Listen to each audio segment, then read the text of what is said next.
Und ich muss Sie jetzt um Verständnis darum bitten, dass ich nun ins Englische wechseln werde, denn wir haben eine internationale Diskussion.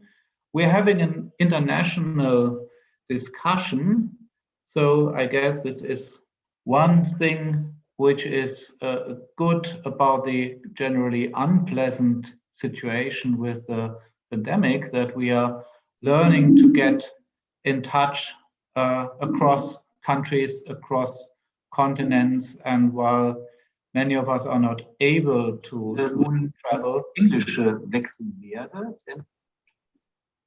werde.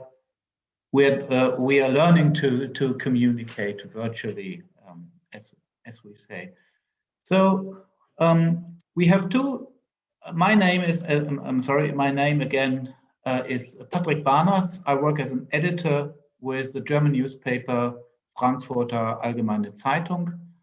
I studied history, and I sometimes, rather rarely, sometimes I also write about comic books and graphic novels. So this is, I think, why I was invited to chair this conversation today. The occasion of our meeting, as many of you will know, is that the NS-Dokumentationszentrum as Munich is showing for some months now an exhibition of Nora Krug's work, the artwork for the book she did illustrating Timothy Snyders' book On Tyranny, a book which did already cause some stir when it was published without any illustrations, and it's actually a very short book, so reading it you maybe would not think it needs illustrations, but when you then read Nora's version, I think in a sense you ask yourself, how could it ever be published without these illustrations? But that's something we will talk about later. And tonight Nora will be joined in discussion by her colleague Boris Golzio from Lyon.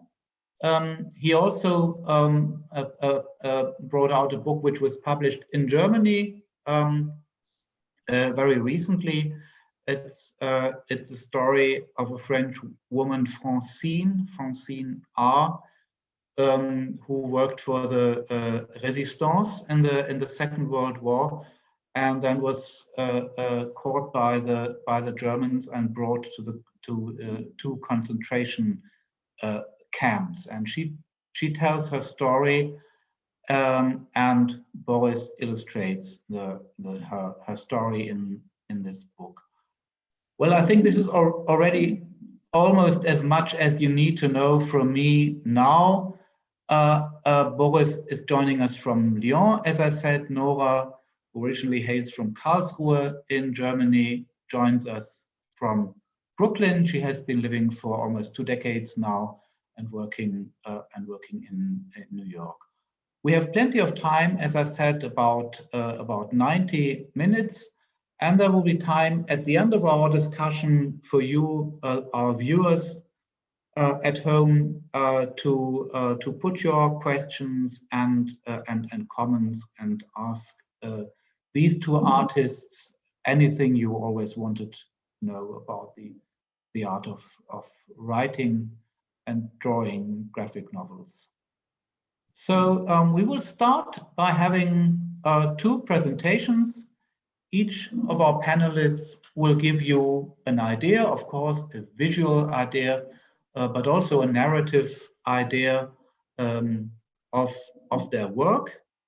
And I think, Nora, it would be nice if you could begin with your presentation. Hello, thanks for having both of us. I'm very grateful to be doing this event and also excited to learn more about Boris's work. And thanks to everybody who's watching from home. I'm going to share my screen. Okay, can you see my screen now? Mm-hmm. Okay. So I'm just going to try to summarize the kind of work I've been doing over the course of the last years. So for a number of years, I illustrated short visual narratives about the lives of individuals real individuals who lived through wars. And what interested me in doing this was that I was focusing on the lives of people who were not given a lot of attention, people who are basically unknown to the public because they were neither major perpetrators nor resistance fighters, but somehow fit in the middle of those categories and lived through the gray zones of the war. Because I was interested in what war does to, regular people, for the lack of a better expression. And after several years of creating these short visual nonfiction narratives or biographies about people, I realized that none of the people I portrayed were German. They were all soldiers from other countries, Japan, the United States, France. And then I realized that the reason for why I'd been avoiding to tell a story about the Second World War was because I'm German, and that as a German, especially as a German living abroad, it is still, a big taboo to talk about the German experience of the Second World War, because there's always the risk that that it comes across as you victimizing your country and your people. And then I realized, though, that the reason for why I'd been so interested in war as a subject to begin with was because I am German, and I grew up with this shadow of the Second World War 2 generations after it ended. And then I realized that I needed to really dedicate a project to this German perspective and to my own family, because I had learned a lot about the Holocaust and Second World War in school, obviously. But I realized that what happened in my family and in my hometown was a huge taboo. It was just not discussed, and nobody in the family seemed to know what my grandparents or extended family did or didn't do under the Nazi regime. So I created a almost 300-page long, fully illustrated and hand-lettered visual memoir, I like to refer to it as, because it's not a novel, it's nonfiction. And it is about my family and the Nazi regime. And basically I returned, I've been living abroad for almost 18 or 19 years at this point. And for this book, I returned to Germany and went to local archives for the first time in my life to try to find any bit of information about my family and my family's past during that particular time period as I could. So the book itself became, it's a combination of illustrations, comic, pages in comic style form, family photographs, found photographs. This is a photograph I found at a flea market in Germany. I also went to flea markets to try to look for a sense of German cultural identity, because the book ended up not only being about my family, but also it ended up being a search for cultural identity and trying to approach this question of what does it mean to be German today? What can it mean? What shouldn't it mean? What does it mean to me individually? And so I tried to look for clues, in archives, at flea markets. I tried to get a sense of what people over the course of decades have perceived as German, and how I personally relate to that. So this is an example for photographs of a recurring motif of people looking at landscapes from behind that I thought were specifically German in terms of how often I found this recurring motif in different people's photo albums and throughout different decades. But I also integrated other graphic materials in the book. On the left-hand page, there's a school essay that we had to write. We had to interpret and analyze one of Adolf Hitler's speeches, and you can see how seriously we took this task. So this is the actual page from my exercise book from 11th grade. And here is an example from my uncle's school exercise book, where the homework was basically to write an anti-Semitic story. In this case, the story comparing a Jewish man to a poisonous mushroom. which was very disturbing. This is an exercise book that we had at home in a cabinet throughout my childhood, and I decided to bring it back up to the surface to integrate it into my book. And I also included other archival material in the book, things I found out about my family members, because I wanted the reader to get a more visceral sense of what it's like to visit the archive and what it was like for me to discover certain things about my family that nobody previously had known. I also used a lot of historic photographs where I felt like the illustrations couldn't quite grasp the importance of one specific historical moment. In this case, the so-called forced confrontation of Germans who lived in the surrounding villages around the camps. When the camps were liberated by the Western Allies, some of these people from the surrounding villages were forced to go into the camps to look at the dead bodies so that they could later on not claim that it was all a big lie. And I wanted to capture this moment of disillusionment, this kind of 0 hour, and also the beginning point of the German sense of shame that set in at that moment, and that I'm still feeling 2 generations later. The book also includes a series of pages called From the Notebook of a Homesick Emigre, where I feature objects and places and experiences that to me take on a specific German cultural meaning, and that I've often missed while living abroad, but also highlighting the conflictedness that I feel towards those items or places, objects, because they were often misappropriated by the Nazis. And so this feeling of nostalgia that sometimes sets in around those subjects is immediately accompanied by a feeling of discomfort because the Nazis misappropriated the same objects that I have these emotional connection to. There are also pages called From the Scrapbook of a Memory Archivist, where I collected and thematically arranged flea market finds on different subjects, in this case, bombing. So a childhood drawing, a photograph taken by a pilot who was dropping bombs, and so forth, a letter that was written in a bunker. And after this book was published, I was approached by the American Yale professor of history and also the American historian Timothy Snyders, who, as was mentioned before, had written a book called On Tyranny. The German title is Über Tyrannei, that came out in 2017, just a few months after Donald Trump came to power in the United States.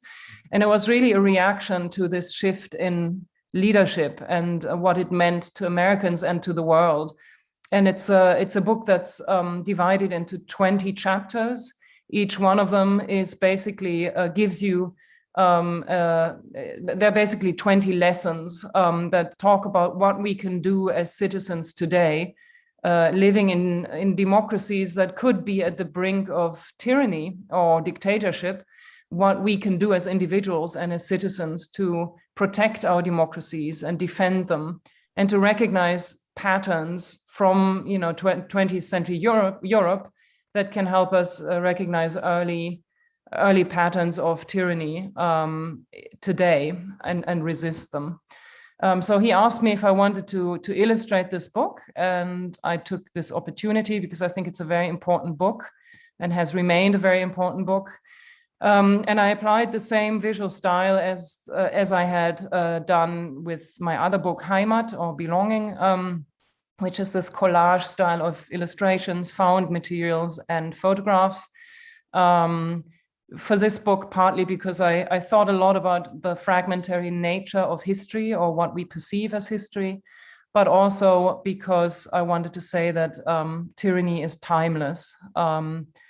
It was important to me that I show characters that face the viewer directly, because to me, the book is a call for action. So I wanted the viewer to feel like, Timothy Snyders is speaking to them, and is calling them to action, is trying to get them feel responsible for becoming an active part in defending their democracies. So here are just a few more examples. This is about the importance of privacy in the internet age. There's a whole chapter basically about conspiracy theories and the danger of those.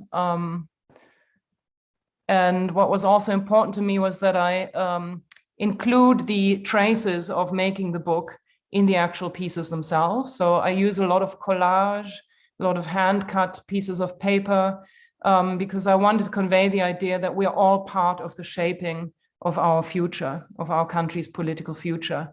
So I wanted to have this interactive feeling, this visceral feeling, be a big part in the book. And here is an example where I wrote the last paragraph on the left page upside down on purpose, so that the reader would be forced to turn around the book to read it. And when they turn it around, the face of the man in the center of the page transforms from, you know, liberally thinking university professor into somebody who defends Nazi ideology.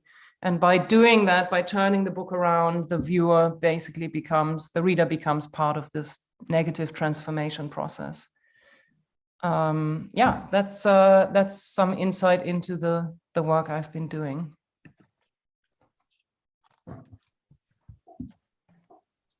Thank you very much, Nora. That's fascinating. So Boris, let's have a look at some pieces of your work too.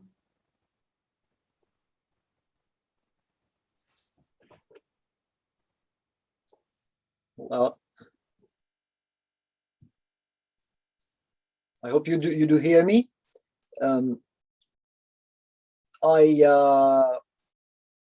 I think that thank you, Nora. That was brilliant. I love what I've seen, and I'll do my best to get this book in France.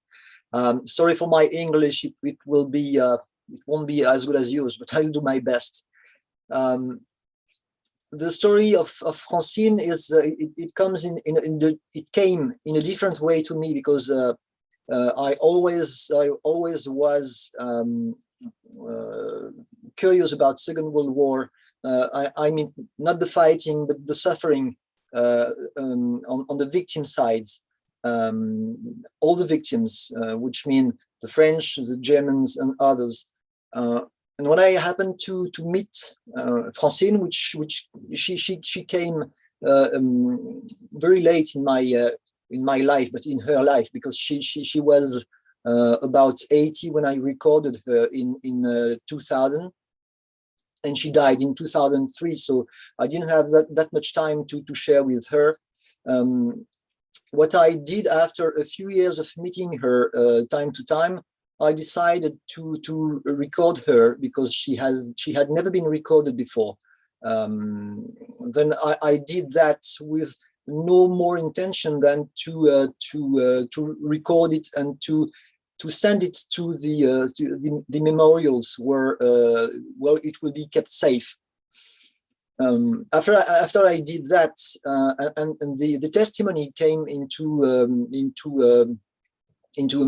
messy way, as they often do, which means that the people tell about different times.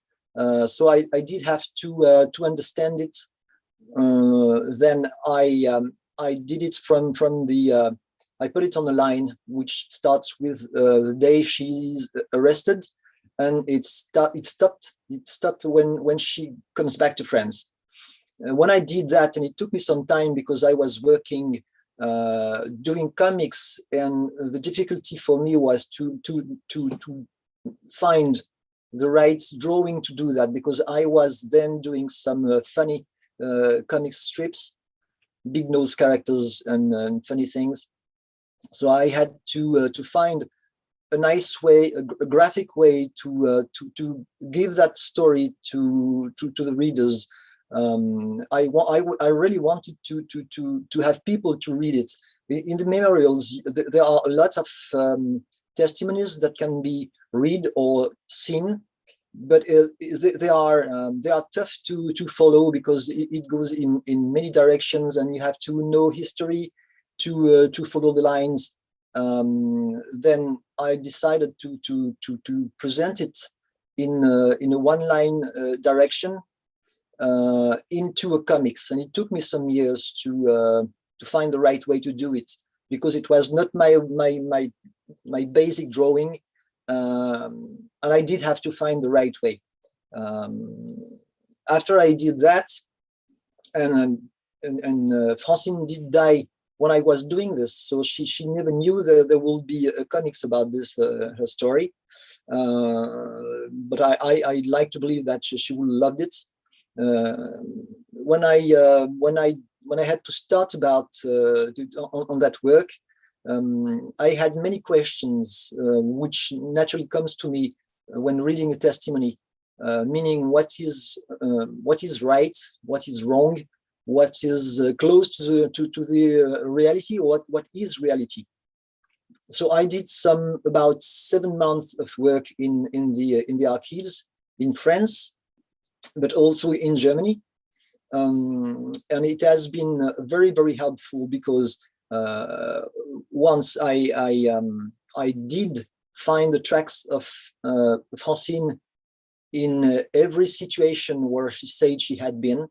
So the testimony is real from the start till the end.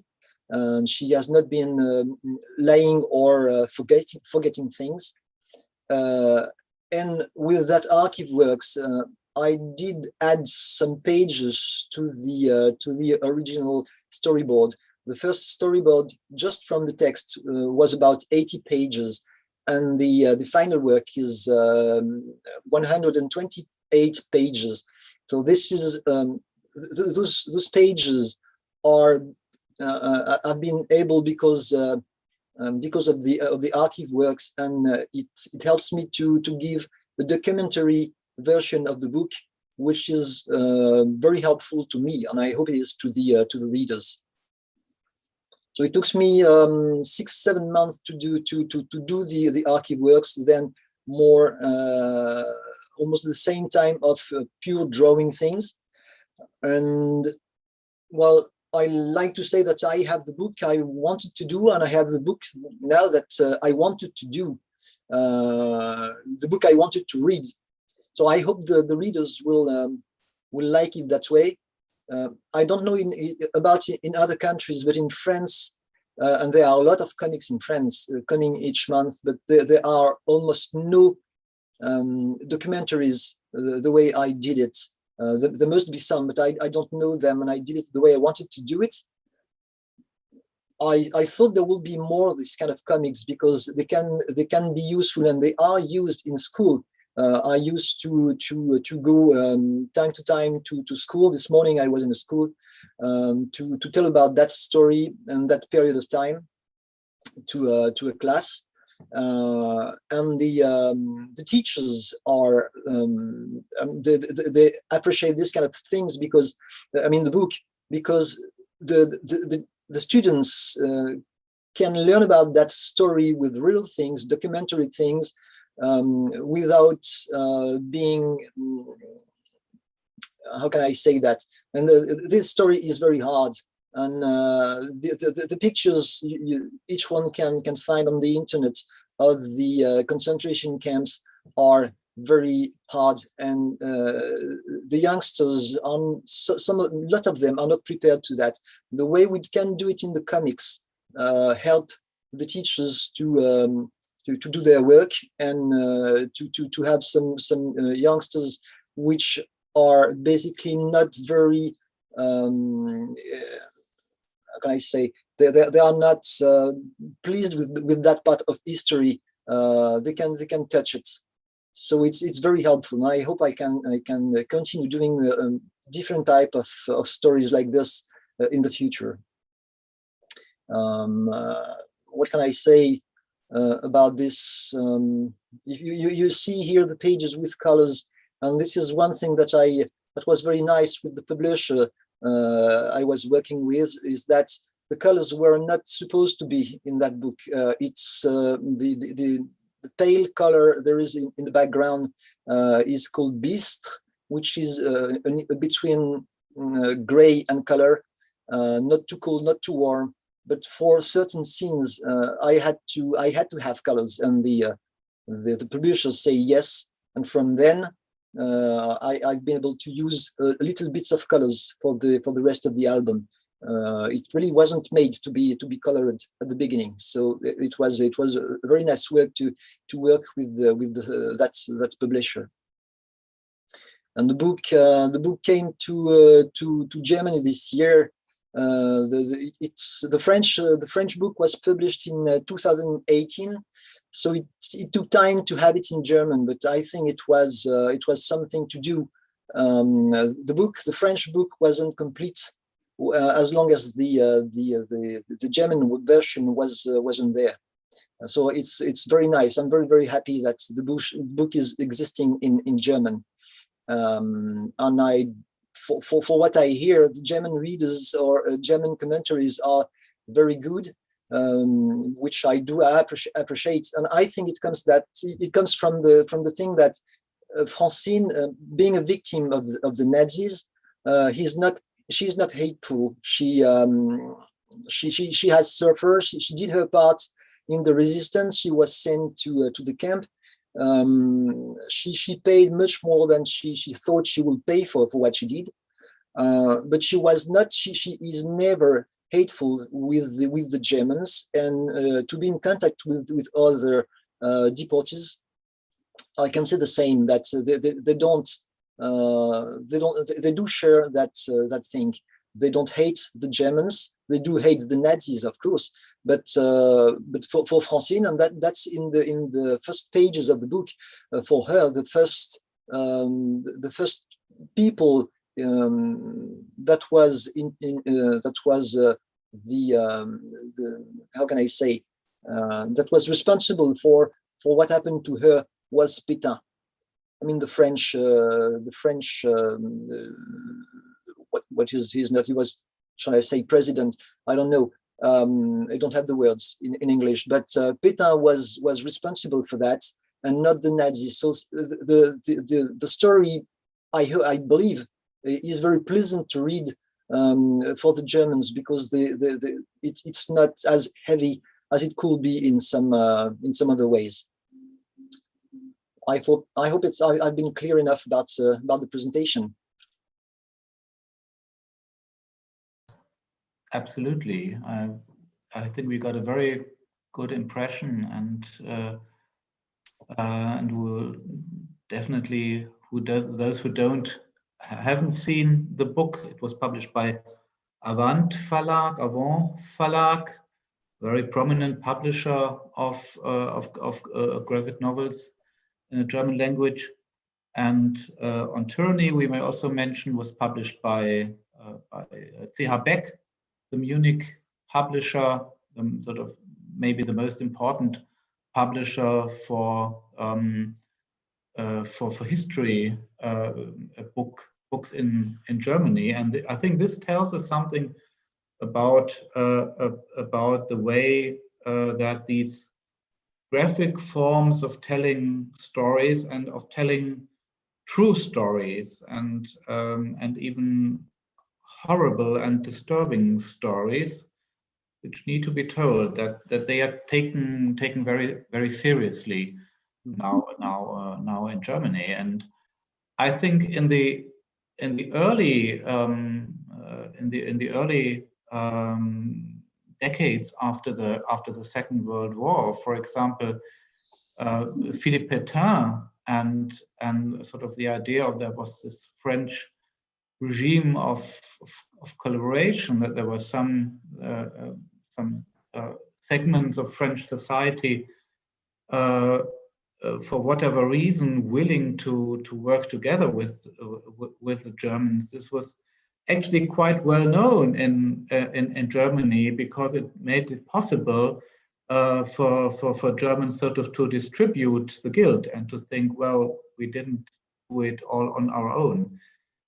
So I must say, on a sort of personal note, Boris, when you now sort of change the perspective and say, well, for a German public now, it might be interesting to see the story of Francine also under this aspect that there was this Pétainist state in France, it shows me how far we have got, because the kind of work which we have been doing in Germany, especially at the grassroots level of looking at daily life and the daily reality of persecution in the Nazi time, and something like the Dokumentationszentrum in Munich. It stands for this public and social dimension of dealing with the past.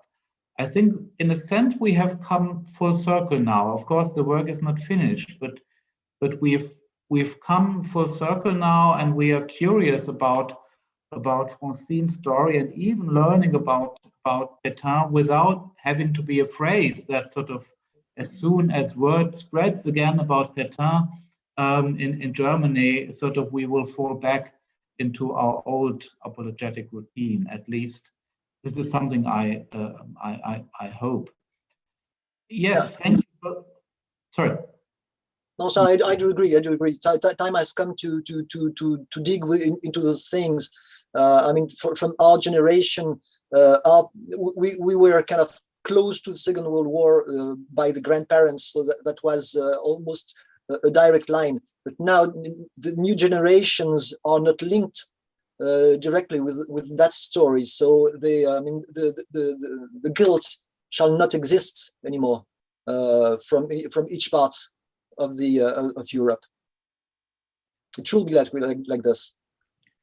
Yes, and it's definitely a good thing to learn that your book is also studied in schools, and I'm definitely sure that it will be studied in the German version in German schools as well. And this brings me maybe to ask you first a little bit to reflect on this subject, because because in a sense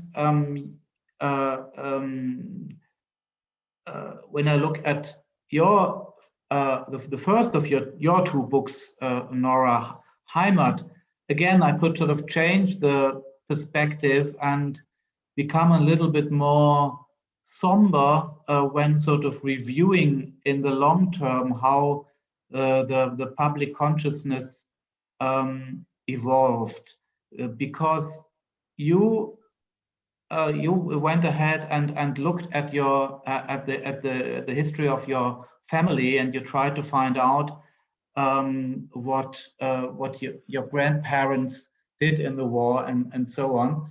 And speaking definitely also for myself, but I think for many Germans of our generation, one could say, well, it could have been done earlier. So those of us who are a little bit older, and maybe even our parents, we didn't do it early enough, and it took a very long time that some of those questions were asked. So now for our discussion, I think there is one element in common in those the books you presented. It took there was a personal moment involved in the starting of those projects. And maybe I start my questions by asking you, Nora, about one of those sources you used, the exercise book of your uncle, because this again brings us back to school, but not today's school, but the schools of the Nazi period. And I think most people will say, when you see, even without being able to read the old German handwriting, simply by being told what's written there, and also having these illustrations of the poisonous mushroom, it's really, even today with such a long time which has gone by, it's shocking simply to think that this was what boys and girls were told in the German schools in the 1930s. So if you want to tell us a little bit about sort of this aspect of the personal dimension, I would be curious, for example, to know your spontaneous normal reaction to a find like this would be maybe to ask, why was it even kept in your family? Why wasn't it thrown away after the war?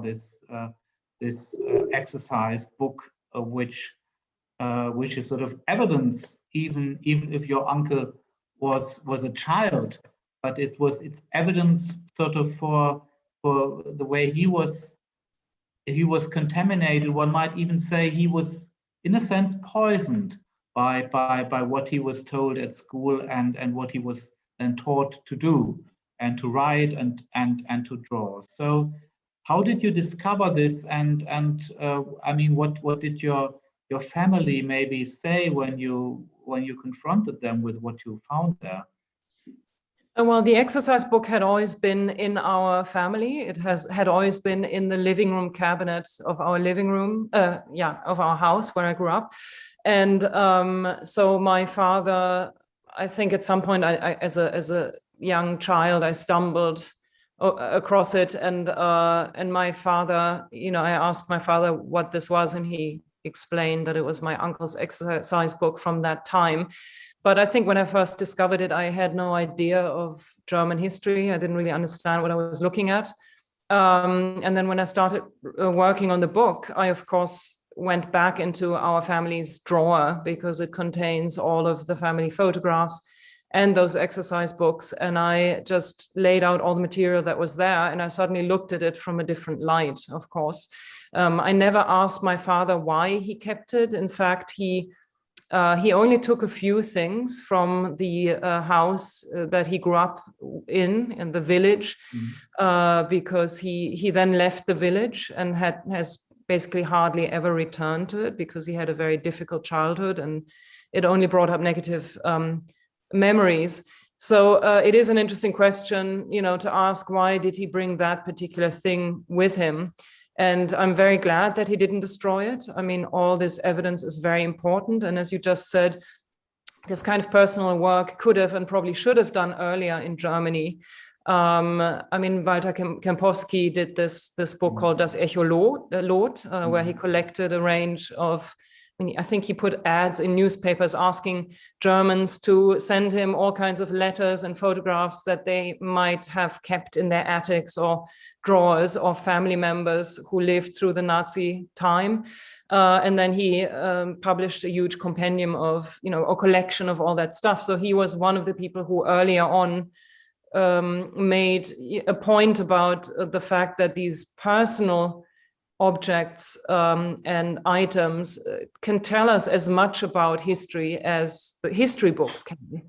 And I think I only realized after I'd been living abroad for many years that the fact that I had never approached the subject from a family point of view, that was a taboo. I didn't even realize it was a taboo before. I mean, the fact that I never asked my friends in school, what did your grandparents do? That was never a question that came up.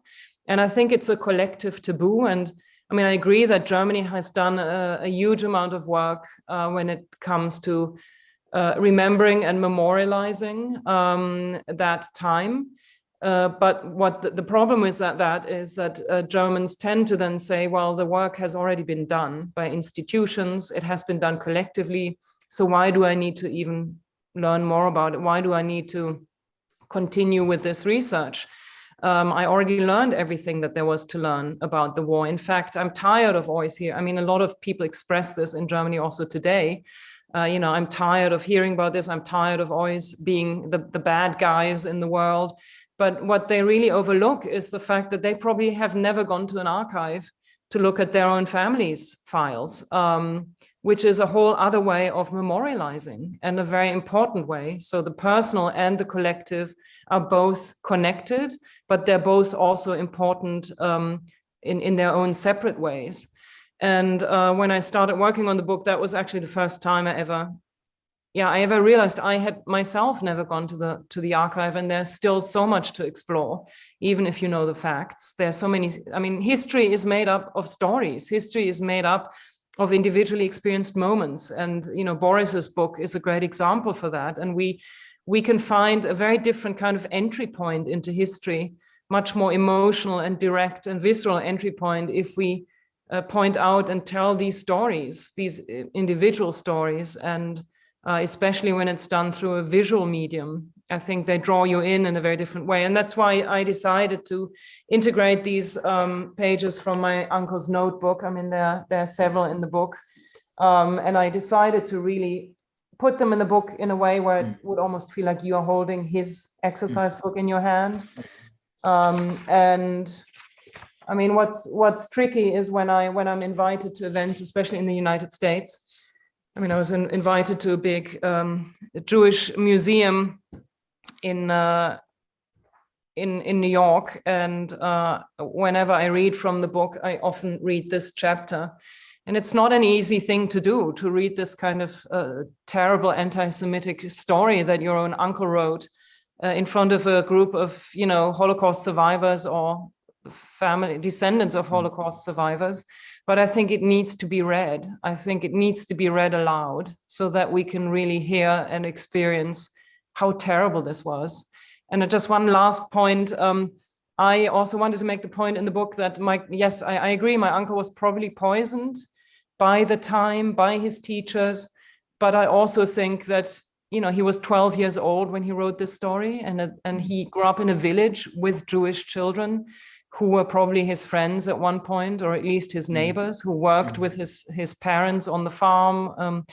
And I think it's important to underline that at that age, you should have a moral compass. You know, your parents should have already made you understood that nobody should be compared to a poisonous mushroom. And I could not get that sense of him. So I don't want to say he was just poisoned. I'm also blaming him a little bit, because at that age he should have known what's morally right and what's wrong.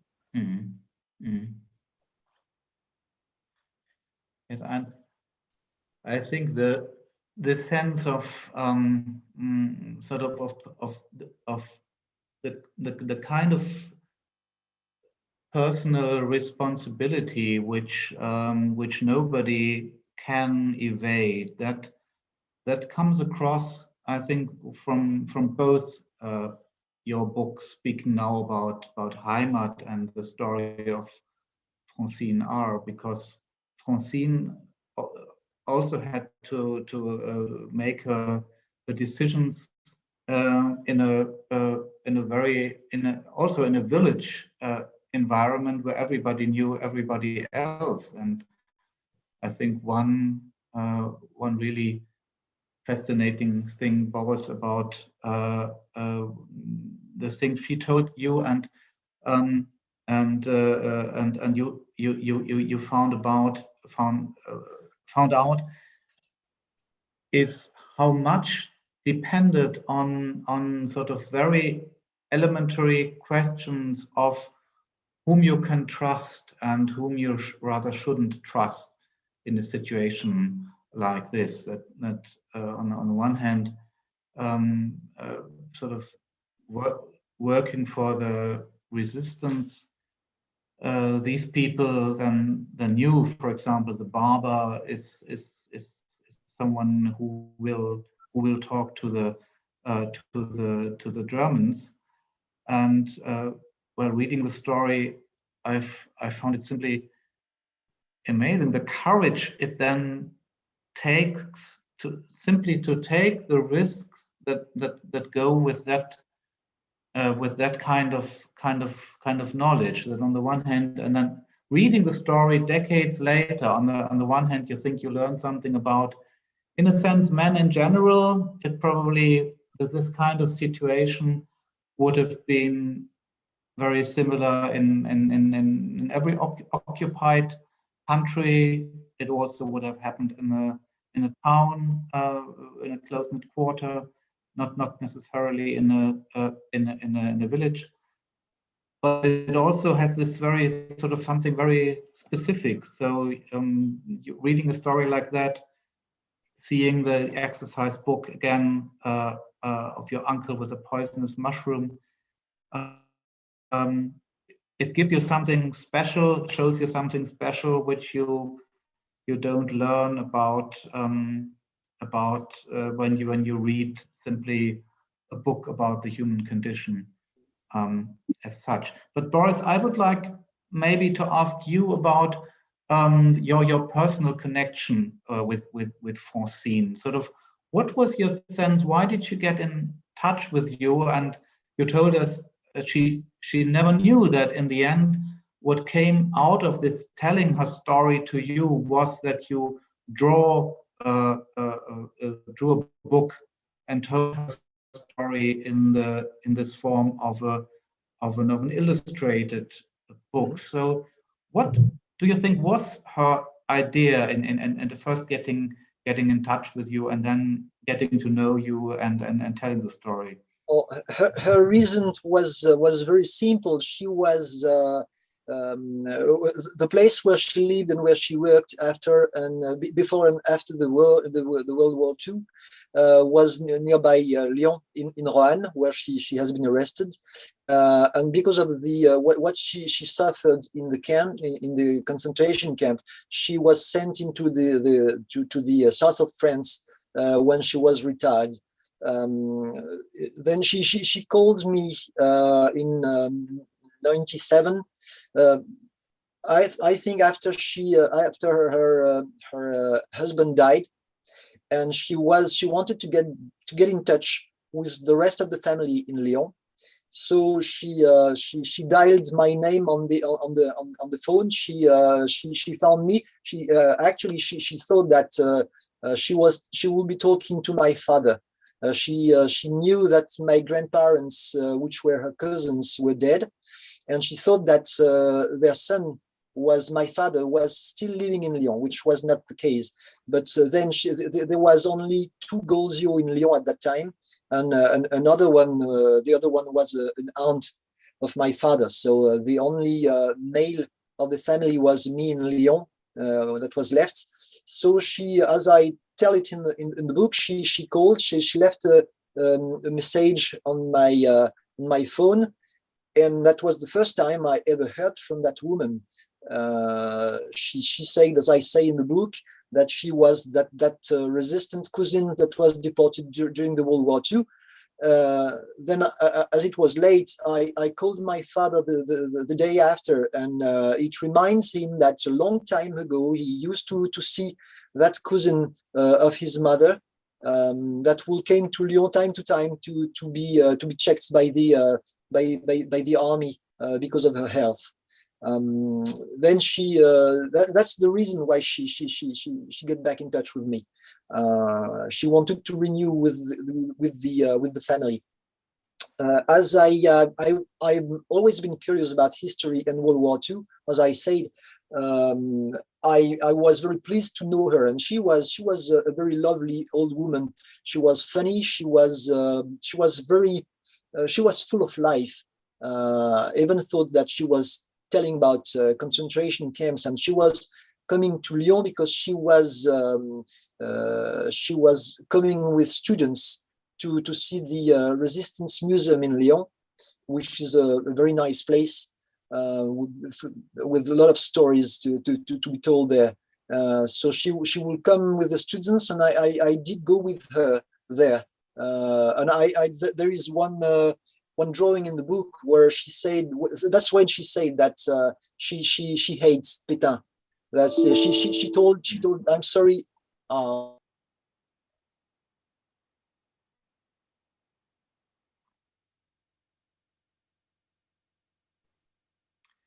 I'm sorry, I don't know what's happening, but I was gone for a moment too. Yes, I thought I had the worst internet connection here in Berlin, but yes, we have to wait, but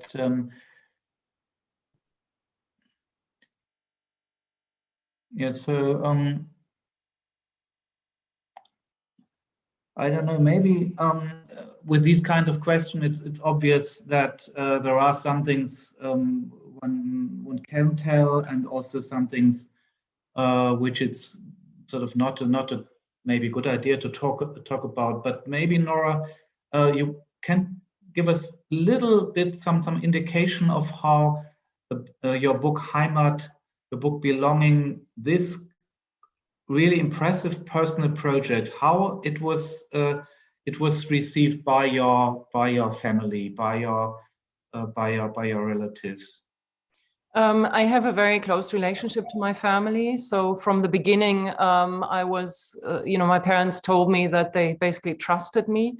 And I think part of the reason for that was that they knew that the goal of the project was not to put blame on anybody, but also not to excuse anything, but just to ask questions and to try, for myself, to try to understand how the war impacts families over the course of generations. What did the facts of the war, the fact that my uncle died when he was 19 as a soldier in the war, what effect has that had until today on my relationship with my aunt or other people in the family? So that was very clear to my parents as well. And so they were very open, and I did show them the draft of the manuscript before starting to illustrate it, because when you write a memoir, you have to be open and you have to be honest. Otherwise, there's no point in writing a memoir. But then, of course, it's also always about how you phrase what you find out, how you contextualize it. You don't have to be brutal by being honest. I think there are many different ways of being honest. And so and then there are also specific people who you care more about than others, or whose relationship you care more about than others. So my parents, of course, were those people. So I did show them the manuscript, and I would have rephrased certain things had they asked me to, but they didn't.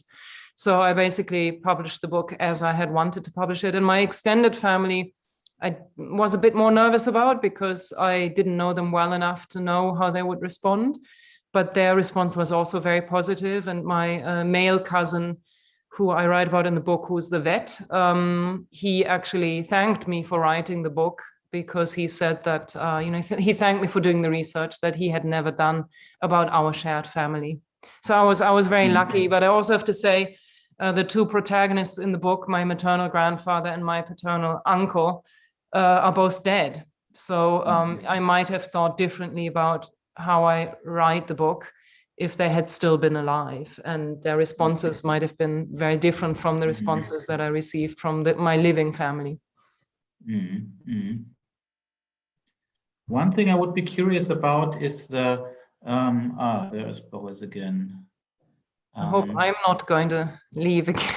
Seems like only one of us can be there at a time. No, that can't be true. So let me ask you this one thing. I would be curious about the choice of the title for the German edition, Heimat, as opposed to Belonging, because it's sort of not a literal translation, and it's also Heimat, of course, a word which comes with a lot of baggage in German. So I was just curious sort of what went into your thinking when choosing this title. So Heimat had always been the working title for the book, but I never really thought about whether that should be the final title or not. I had initially thought of the book as a book for an American audience. And when I presented the idea of the title Heimat to the American publisher, they were very interested in it. But because they thought about other visual memoirs like Persepolis or Mouse, both of which have foreign single word titles. So they thought that would fit into that context. And when I then signed the contract with the German publisher, they immediately said, we can't publish the book with the word, with the title Heimat, because of, its political connotations. But then as I wrote the book, the whole process took me 6 years, the researching, writing, and illustrating the book. the political landscape in Germany really changed. You know, the AfD emerged to the surface, and the word Heimat was used in many ways. It became also very trendy. You know, you suddenly saw it on hot water bottle products and coffee mugs, but it also was used by the political right. And my publisher and I then decided that because of this, we had to call it Heimat, that there was a conscious decision of saying, you know, even as a German who feels like we should always look back into the past, we should always confront what our country did and try to embrace our culture at the same time. I mean, I'm not excluding that. But as a German who thinks about the past in a critical way, we can also claim the word Heimat for ourselves. We can also express a love for where we come from, because the two, you know, sentiments shouldn't be exclusive. And then in America, the opposite thing happened, where they suddenly said, well, some of the audience might be put off by a German word because of our past. It's also not an easy word to pronounce or to memorize if you don't speak German. So then we thought about a word that would convey the notion of Heimat. I mean, homeland does not do that, because there are these associations with the Department of Homeland Security, which are very negative. It also, you know, resonates a bit more with heartland, you know, the American South, which the book has nothing to do with. So we thought more about what does it mean? What does the term Heimat really mean? And to me, it really describes a sense of belonging, of cultural and emotional belonging. And so that's why we call the American edition Belonging. Yes, thank you. I could imagine that the American publishers, when you approached them and said that the working title was Heimat, perhaps also another way, which I think had quite a good reception in foreign countries, in English-speaking countries, probably also in France, namely the TV serial by Edgar Reitz from the 1980s, which in a sense already did something similar in a very general sense to your project, by also taking this road sort of down to the what's in Germany called Alltagsgeschichte, this in his sense, also in a sort of social, historical, and so on. And so, if I may say so, to me, I don't know whether it ever came up, of course, but to me, it also seems like some kind of a bold move to use this title, which many people would still, in Germany at least, I think, associated with Edgar Reitz, and put it on something similar, but in a different genre.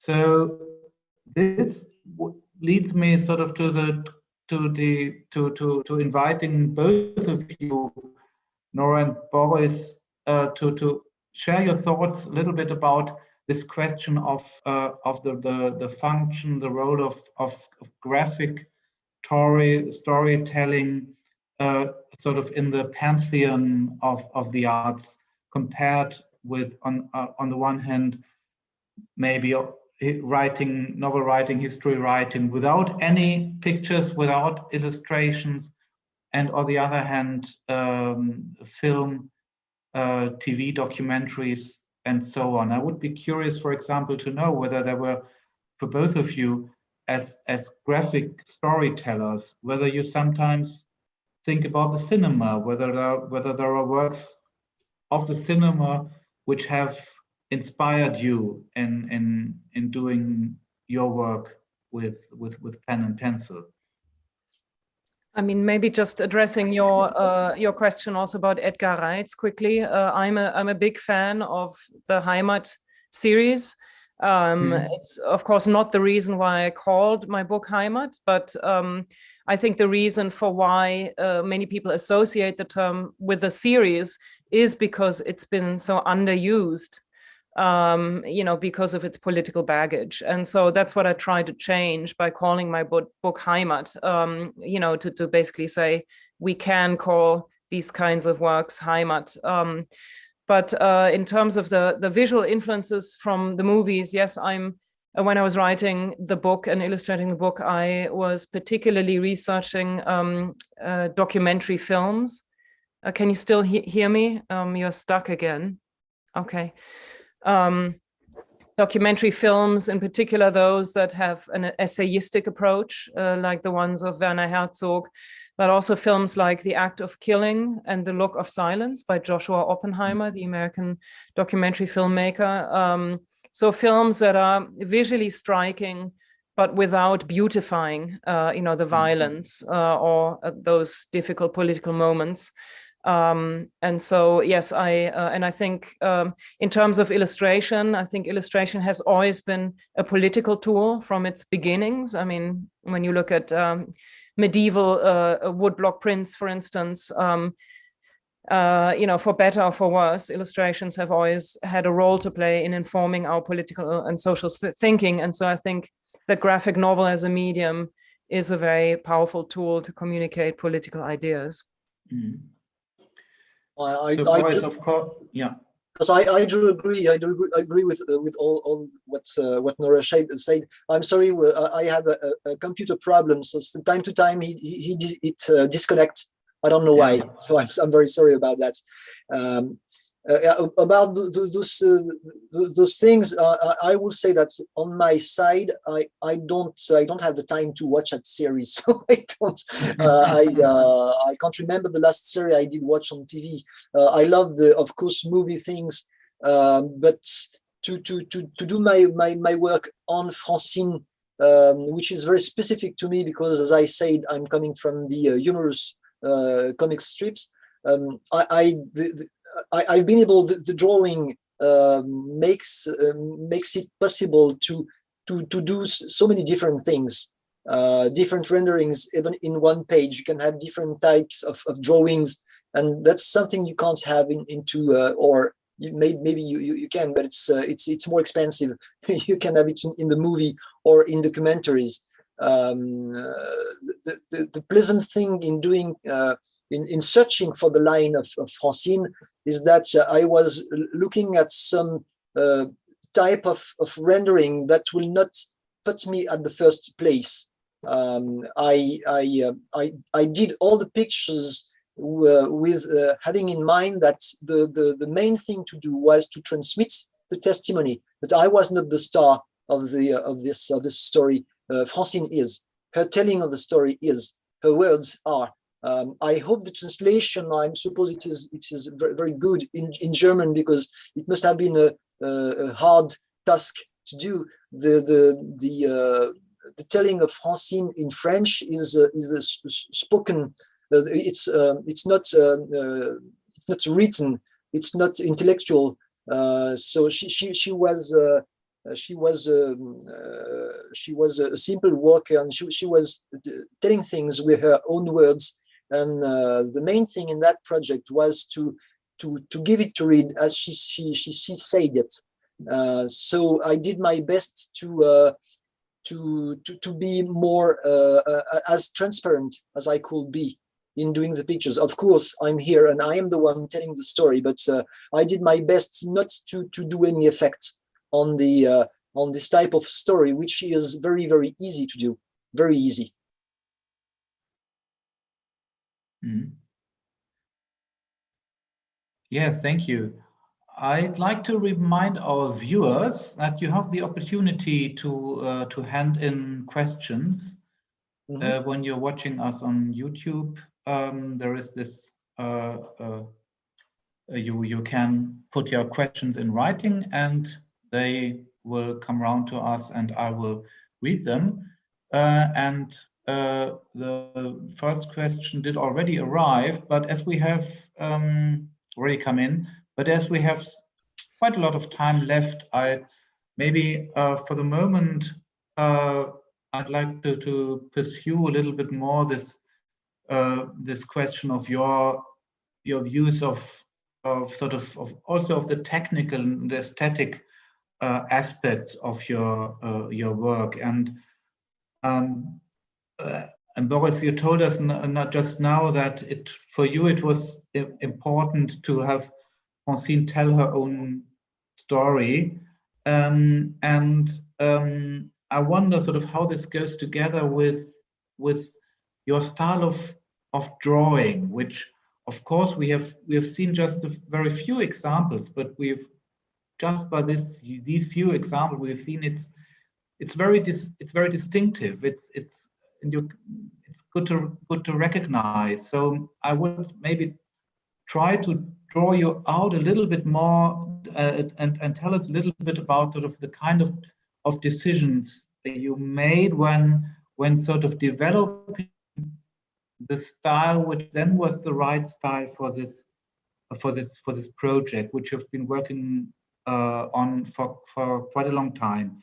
You told us that the kind of work you did immediately before that was a comic book in the funny tradition of big noses. So obviously this was not appropriate for this project, and obviously again the persons in the story don't have big noses. But what struck me is that there is something a little bit abstract, sort of in a sense realist, about the way you draw the human beings. Yep. Whereas on the other hand, of course, you get a very good sense of place and of things and of the atmosphere. So I think some thought must have gone into sort of how you handle both the places, but also the human beings and then the characters in your stories from a sort of drawing point of view. Well, I must say that at the beginning, the first drawings I did were kind of realistic drawings with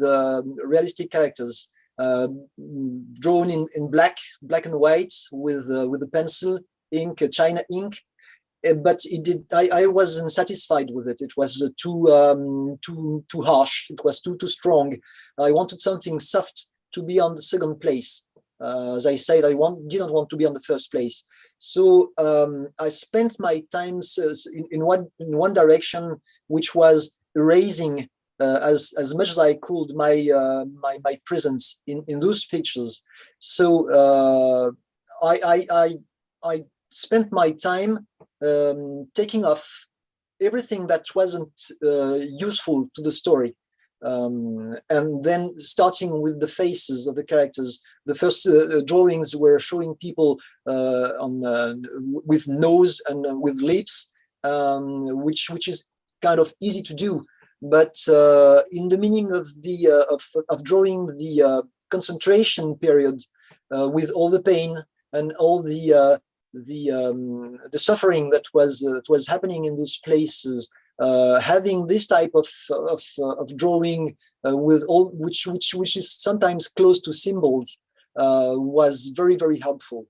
I have learned many things and read many things about the concentration camps and the Nazi system, but I still can't produce a realistic drawing of what was happening in those places when death was happening.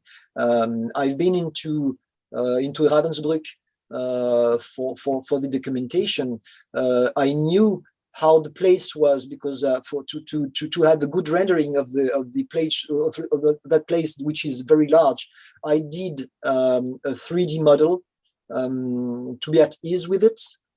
So it helped me very, very much. But even being there in the place, knowing where I was, I still could not project myself 75 years ago. It's impossible to me. It's something too horrible to be pleasant to draw. And using the pencil, which is which can give plenty of grays, not only black and white as the China ink. It can be also dirty with an eraser. You can do many things with the simple pencil. It came to me as an evidence to use it for the pictures, and I intentionally use a small size for the original drawings, meaning that I was obliged not to have details in the pictures. And details being kind of a trap in the historical comics, where people, some readers, really like sometimes to recognize what is drawn, like the specific car, specific plane from one year and not the other, which is not interesting me at all. To me, drawing a Nazi truck is just drawing a truck from this period with the cross on the painted on it, with the Nazi cross painted on it. So that's, for me, it works. So it's sometimes close to the symbol, but it's to me it works, and it was sufficient to me. Mm-hmm. So I think we are confronting a kind of a paradox as far as the possibilities of drawing a story instead of taking photographs as illustrations for the traditional historian's account. That on the one hand you can be very detailed, and you can give impressions of the specific atmosphere of a time and place, so that even if you weren't there, you sort of find yourself traveling back to that world. And on the other hand, as an illustrator, you also have the possibility to sort of to abstract from things, and to make sort of conscious decisions not to show everything, and to work with illusions and so on. And so this is, I think, one of the reasons why it has even historians and readers, journalists, people like myself, who unfortunately never put any effort in our art classes in school in trying myself to draw, while we are so fascinating with the work you do, and while we think that even when we admire someone like, obviously we admire someone like Walter Krempowski, who had this vision that it's important to salvage these memorabilia and these memories. So as Nora said, he put ads in the paper and collected everything, and I think 4 big volumes of these stories, which then give you some kind of a collective diary of what the population in Germany, in the occupied countries in the Second World War, from every range of people, also the victims, how they experienced the war.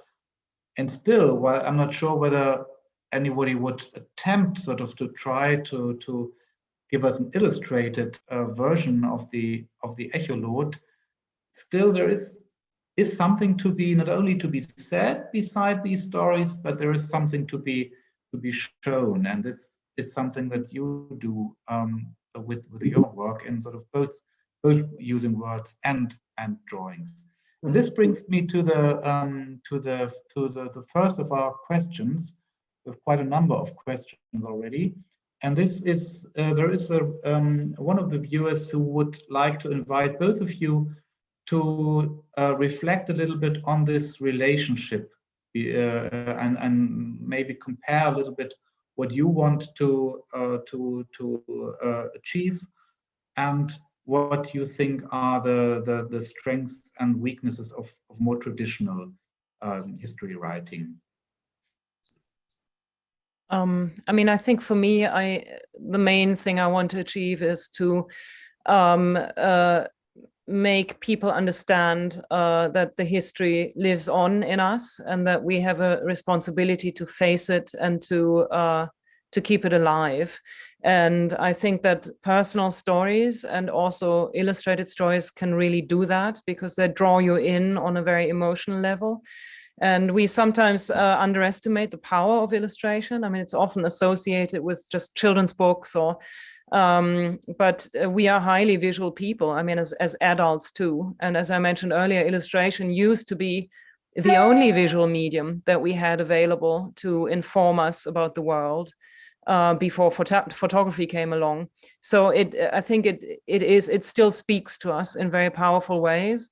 But I don't want to undermine traditional history writing. Of course, that's incredibly important, that the facts are incredibly important. I mean, now we have more and more people debating facts, talking about alternative truths. That's why we need traditional history books too, because the facts are not, they're not, we can't debate them. They are facts. But I think where history books sometimes, I mean, fail is not the real world because word, because that's not what they set out to do in any case, but is to bring in this personal component that resonates with us on a very different level. Mm-hmm. Yeah, I think the comics are just another way to tell stories, a different way, but it can be.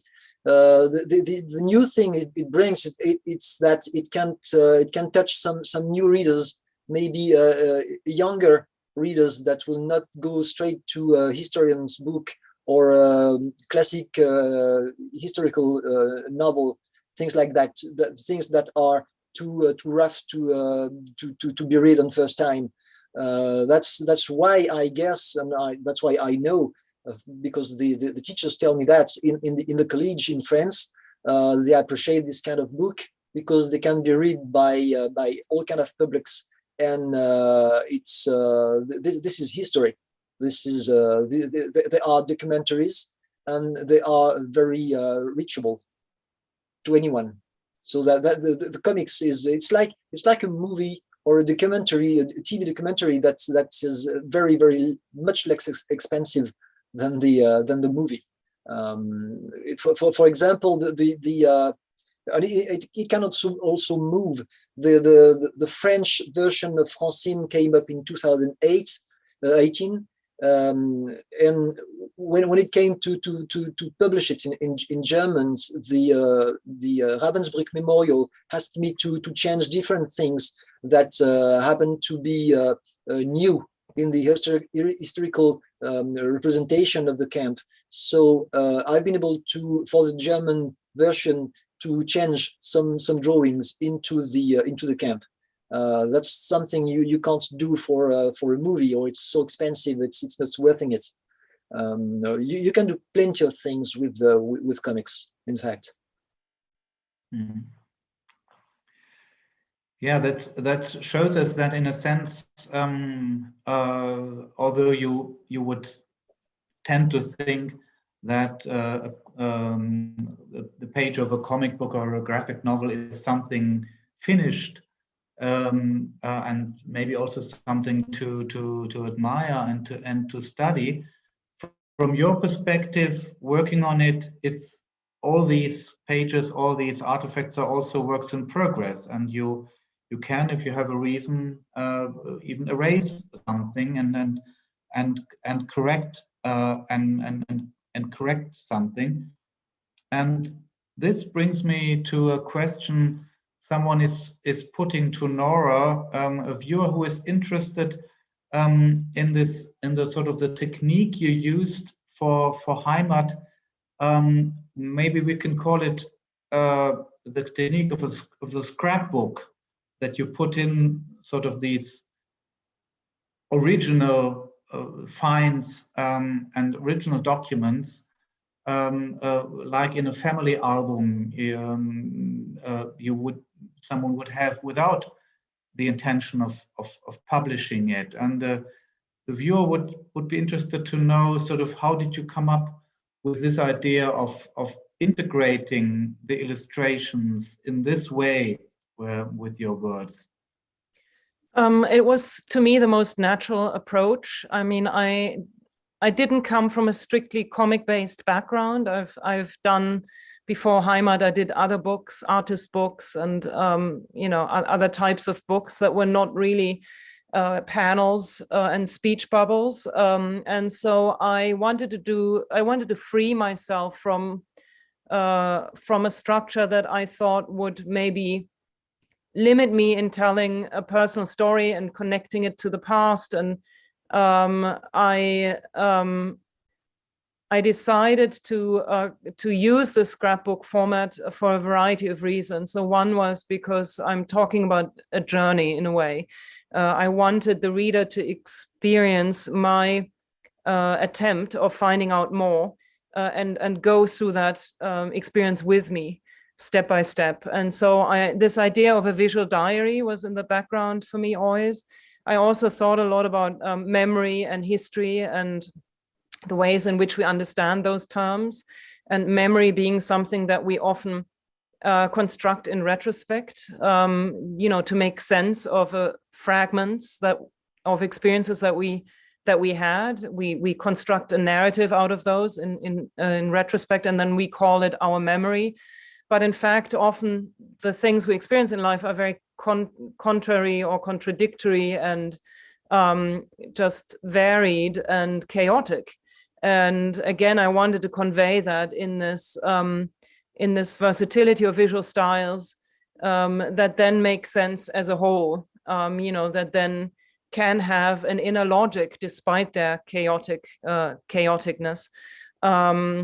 And as I mentioned earlier, I also wanted the reader to experience in a kind of abruptness, in an abrupt way, the materials that I found at the archives. I wanted them to feel as if they themselves were sitting at an archive looking at my grandfather's file. And that's why I thought, rather than redrawing the file or redrawing my family's photographs, I wanted the viewer to see exactly what I saw. Those were some of the reasons for why I applied this particular way of working. Speaking of the archive, this is also something which was of particular interest to one of our viewers, who handed in the question, if one wanted to do something similar and find out something about one's own family story, which kind of archives could one go to in Germany? The best way of starting this is to go to the Landesarchiv, so the main state archive of the state where your family members lived right after the war ended, because it is those state archives where, so right after the end of the Second World War, every German in the Western sector had to fill out a questionnaire of over 300 questions that talked about what they did under the Nazi regime. And these questionnaires were filled out by Germans. Every German over the age of 18 had to fill them out in 1945 and 1946. And so the archive the state that issued those questionnaires, they also then collected them during those years right after the war. So then if one's grandparents were from, like in my case, Karlsruhe, you would go to the main state archive of Baden-Württemberg, the state where the city is located. And then you would go there and you would ask for the Spruchkammerakte, which is the word that describes those specific questionnaires. Of course, there are also other archives you can go to, but I would start with that questionnaire because I think it can reveal a lot. And then, of course, it's also always good to go to the small archives, the local archives. So both state archives for the more official correspondence and the small villages archives where you find, letters written to a mayor or, local disputes between villagers that can tell you a lot about your own family history. And then there's also the Bundesarchiv in Berlin that has information about military regiments. And so if you know which military formation, or which unit your family members fought in, you could consult them. But they have wait lists of several years because everybody asks. But so I would try the local archives, the state archives, and the National Archive for different reasons and different kinds of information. And also, of course, oral history. I mean, you can't really trust oral history, but going back to the places where your family lived. I mean, there's so many hobby historians, people who are interested in their local town's history. that may know a lot already about your town or also your family sometimes. So you can approach those individuals who do that local work already. I don't know if Boris has another suggestion. No, I'm not very much concerned with my book with the German archives. The only place I've been in touch with is the Second World War victim in Bad Arolsen Center, which have you can find everything you could find on some about the victims. So there is a file for Francine in that place, and it's very, very rich, but it's only for the victims. And other places I have to deal with were in France, so that's a bit different, but it works the same. You have the national archives with a specific type of archives, and then you have the local archives, which can give you a closer view to the life of the people you're looking at, but it's more individual. It's very specific. I found tracks of Francine in each archives in France, as apparently Nora did in Germany. It works well. It works well.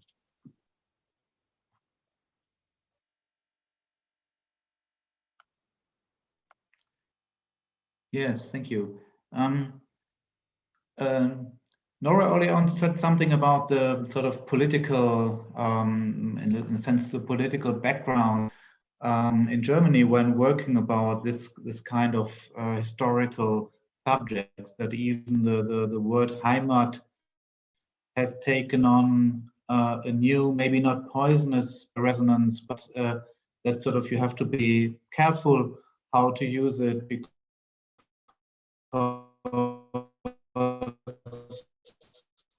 we have really in Germany, we have this very big grassroots movement of commemoration and of a critical sense of history. But on the other hand, the people working in this line also often find themselves sort of on the defensive and maybe even under attack, because we have sort of now the really hard right, hard nationalist right has come back into and entered German politics. So Boris, now that we're having you with us, with the presidential elections coming up in the country, I wonder if you can tell us something very, very briefly about your impression, sort of the French atmosphere in that respect. Sort of how, what is the view of the resistance today? What political significance does it still have? Are there sort of battles in the French public about how to commemorate someone like Francine? Well, that's a tough question. I'm not sure I'm the right person to tell you about this. But my point of view is that the French debate is going. It's not going on the right side. I mean, it is going on the right, very right, extreme right side. I don't like it. The World War II history and facts and what we could have learned about it seems to be very far, very, very far. Last week, I think, can't remember, but I think it was last week, was the General de Gaulle anniversary, and it all became very, very, very much political things, and everyone claims to be, even the extreme right claims to be from de Gaulle. Everyone claims to be from de Gaulle, so it's a big mess. Nothing makes sense, absolutely nothing. And as the French people are not much interested in history, everything stupid can be told and can be accepted, and the media plays a very bad part into that. I'm afraid. I'm not very optimistic about it.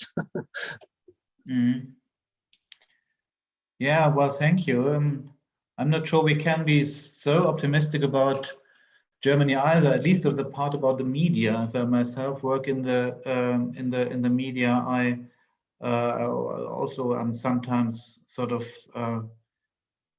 getting some kind of weird feelings even about the priorities we have when we're talking about the past, and there is sometimes there are sort of obsessions in discussing some of these things where discussion becomes very formulaic, and the kind of work you do going back to the archives and telling very specific stories, and while you're telling them in an artistic way, they are, in both of your cases, they are fact-based, sort of that sometimes gets out of our view.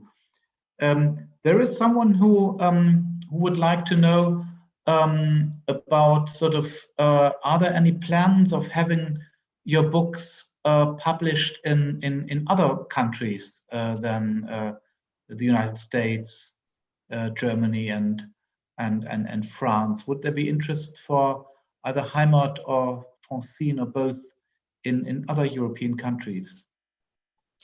Francine has been first published in France, then it has been published the year after in Poland. Mm-hmm. Then German is the third version of the book, and I hope it can be read in many languages anyway. So I would love to have it published in different languages. Heimat has been published, I think, in 16 languages, and it has not been published in Poland, which is interesting to me. It's been published in other Eastern European countries, but mostly Western European, Northern European, Southern European, and Brazil, and also China and Korea. I mean, it will be published in China. It has been published in Korea. And what I found so reassuring whenever I do events in those countries where the book has come out is that people really look at the book from the viewpoint of their own cultural experience and historic experience. So once the book was published, it somehow separated from me, and it became clear that it's not really a book about me and my family, and it's not even a book about Germany, but that it's a book about cultural memory and responsibility. And in each country where I present the book, you know, in America, I get comments about, you know, parallels drawn to the Trump regime. In Canada, the audience talked about the mistreatment of the First Nation people. So I think that's another potential that visual books has, is that it can, you know, it's universal and personal at the same time, and the story can be applied to other cultural or historic contexts.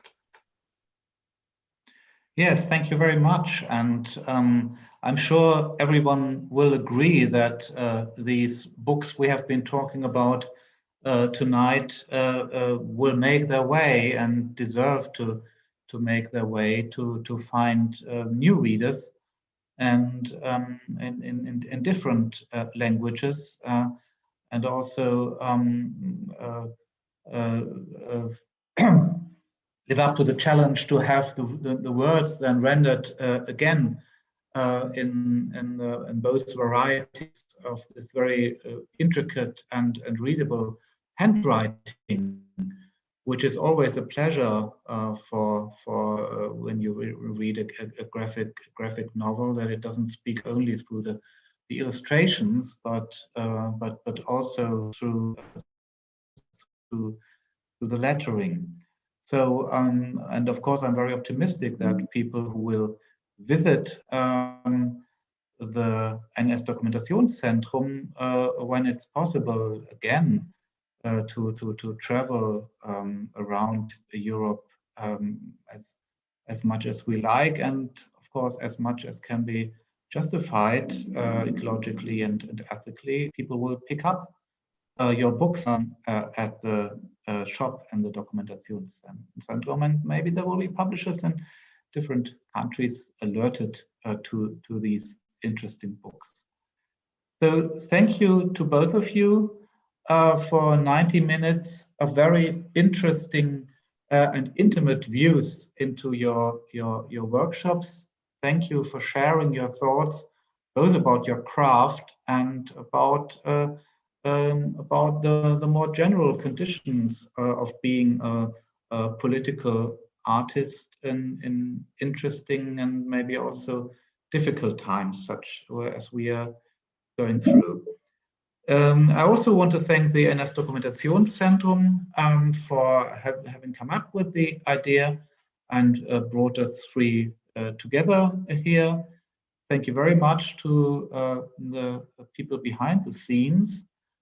And also, of course, I want to thank our anonymous viewers. Thank you for your questions. It's a pity that you saw us for most of the time, at least, but we couldn't see you. It would have been a pleasure to see you, to see your faces, maybe to give our two artists an idea of making some drawings of a public, a living public interested in history of politics. But this will have to wait for another time. Wherever you are now, I hope you take something away from what we did here. And I think most of us will go now back to our bookshelves and pick up another volume of illustrated history, giving us an idea of the past and how it continues to influence our thinking today. Thank you, Nora Krug. Thank you, Boris Golzio. Thank you To everyone. Thank you so much. Thank you so much. Bye.